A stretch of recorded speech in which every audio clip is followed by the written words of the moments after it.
Assalamualaikum warahmatullahi wabarakatuh. Perkenalkan nama saya Muhammad Falan Gafur dengan NIM 2106923 mengerjakan tugas masa depan dalam mata kuliah Desain dan Pemrograman Berorientasi Objek.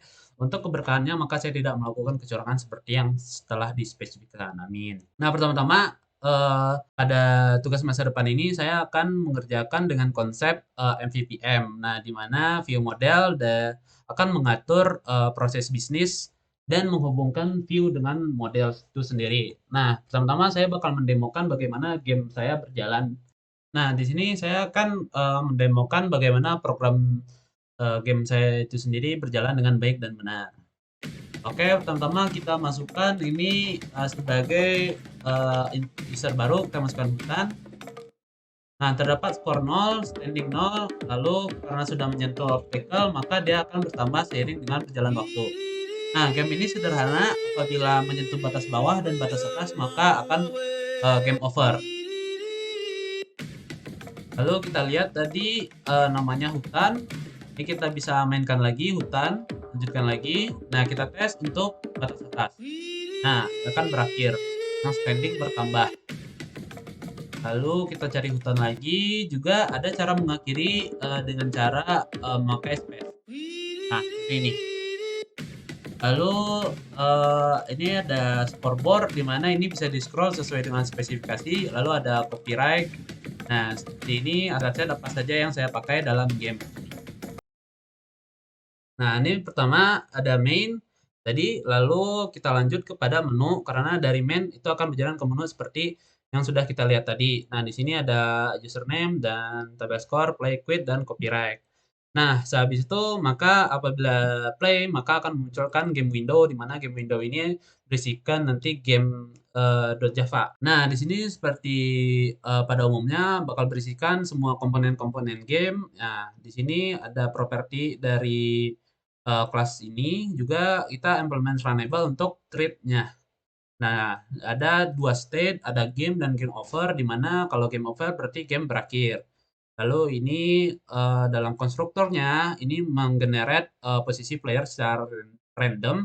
Lalu ini obstacle handler dan player handler untuk mengatur obstacle dan juga player. Ini sound untuk pemulaan background pada game dimulai. Lalu ini state-nya di set sebagai state game karena untuk menjalankan game. Ini start game untuk memulai trade dan juga menginisialisasi window dari view tadi. Nah, ada pen di sini gunanya untuk menampilkan apa saja yang ada bakal di dalam game. Pertama itu background image, lalu ini score, lalu ini player handler dan juga obstacle handler itu di render agar menampilkan ke dalam game. Lalu ini run. Jadi apabila game itu masih berlanjut, maka dia akan melakukan update game dan yang ada di bawah nanti.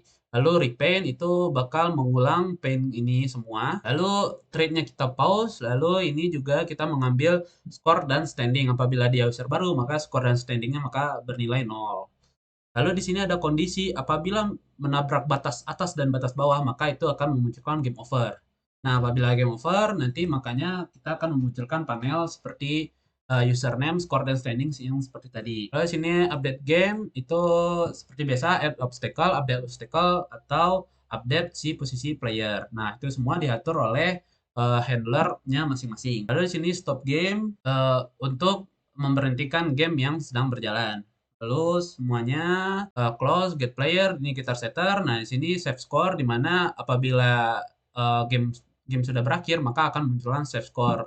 Mana di sini akan menampilkan panel game over. Juga menyimpan data ke dalam table. Nah, mungkin itu secara garis besar. Maka kita akan masuk kepada database. Di sini bakal mengatur koneksi antara database dengan Java GUI. Nah, saya menggunakan JDBC untuk mengatur koneksi tersebut. Lalu ini create query, create update, get result, close result, dan terakhir close connection. Nah, lanjut mungkin ada model game object di mana game object ini bakal mengatur semua objek yang ada di dalam game. Nah, kita langsung saja kepada inheritance-nya yaitu obstacle dan player. Nah, di sini obstacle gunanya untuk sebagai pijakan bagi si dalam objek player. Nah, di sini seperti biasa ini variabel dari kelasnya. Lalu di sini adalah konstruktor obstacle di mana dia meminta koordinat juga besar dan tinggi, lalu skor dan apa ia standing sudah pernah dipijaki atau belum. Nah, di sini ada aset dari background block tersebut. Nah, lalu update ini update position dan juga update collision box. Jadi, apabila posisi terupdate, maka areanya juga bakal terupdate pada game object. Lalu ini render biasa, lalu ini update post. Jadi karena pergerakan dari obstacle itu dari bawah ke atas, maka kita atur si horizontalnya. Lalu ini getter setter biasa, lalu kita lanjut kepada player. Nah, pada player ini kita membuatkan model di mana dia bisa bergerak kanan kiri atas bawah dan juga apabila ada kondisi-kondisi lainnya. Nah, di sini ada deklarasi variabel biasa itu left up right down atau in air itu karena kan pergerakan dari player tersebut. Nah, di sini image monyet ini untuk aset dari karakternya. Ini konstruktor biasa update. Nah, di sini update position dan juga update areanya. Nah, ini render itu dengan menggunakan image monyet. Lalu update position. Nah, di sini ada kondisi yang mengatur di mana apabila si karakter itu digerakkan, maka dia akan mengatur posisi dan mengatur koordinatnya di sini.